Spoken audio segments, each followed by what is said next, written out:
Okay, let's look at what kinetic energy means, right? Kinetic energy is the energy possessed by a body due to its motion. Right? So whenever a body is moving, when it has got some velocity, we say it has got kinetic energy. So every moving object has got kinetic energy. Right? We will denote it by the symbol K. So capital K would mean kinetic energy. Let us say we have an object which is on the ground. Let us say this is a ball which is on the ground. It has got mass m.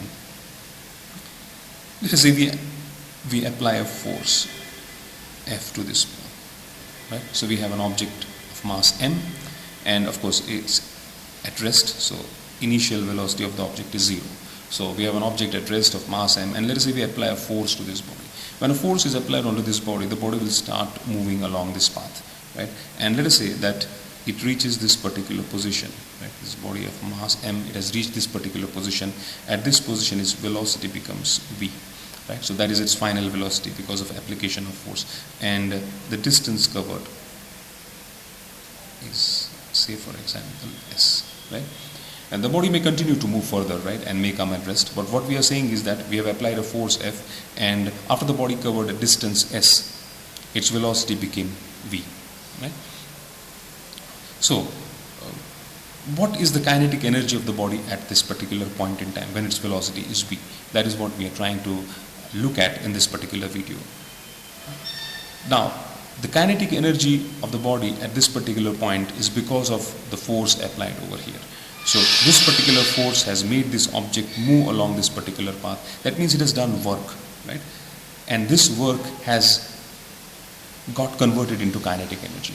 Remember in an earlier video we said work and energy are two sides of the same coin. When we do work, we give energy. So this particular force which has been applied, it has caused a displacement. So we have force and displacement, which is work done, and that work done has caused this body to gain kinetic energy.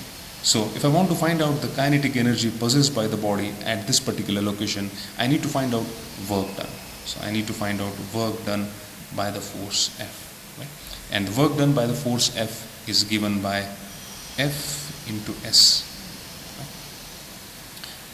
General formula is Fs into cos theta. Since the direction of the force and displacement we are taking same, right?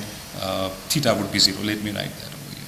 Would be Fs into cos theta, but since here the direction of force and direction of displacement is happening also in the same direction, so theta will turn out to be 0, and this formula will become F into S. So the kinetic energy of the body is equal to work done, and that is force into displacement. Force is mass into acceleration, right? And from second law of Newton's second law of motion means that force is mass into acceleration. That is, the force applied is equal to mass of the body into the acceleration that happened. And distance can be taken as v square minus u square upon 2a. From where did I get this? We know that v square minus u square is equal to 2as, right? So s will be v square minus u square upon 2a, right? And I have put this particular value over here for displacement, v square minus u square upon 2. So this will give me m into a will get cancelled, so I'll have m upon 2 into v square minus u square. So kinetic energy of the body is m into 2 into v square minus u square. Since the initial velocity is 0, we saw over here initial velocity is 0, u is 0, so this will become m by 2 into v square.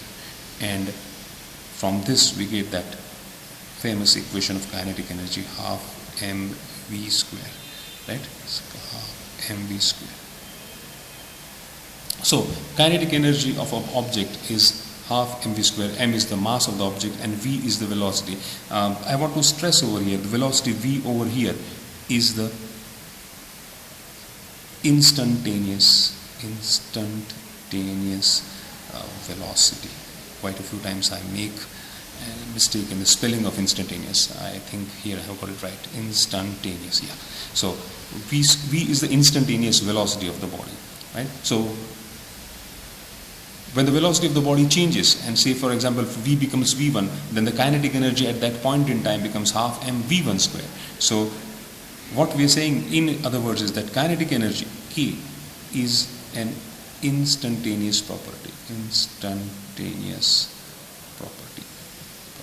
of a body, meaning that as the body keeps on moving, right? If I draw an object over, if a path over here, and let us say there is an object which is moving in this direction, so it will be at different locations at different points in time, and at all the different locations the velocity will be different. Here it will be, say for example, velocity will be say v, here it will be v1, here it will be v2, here it will be v3. So the kinetic energy will keep on changing. The mass remains same, m. So kinetic energy here will be half mv square, here it will become half mv1 square, here half mv2 square, and so on and so forth. So the kinetic energy of the object will keep on changing as its velocity keeps on changing, and hence this v is to be understood as the instantaneous velocity of the body.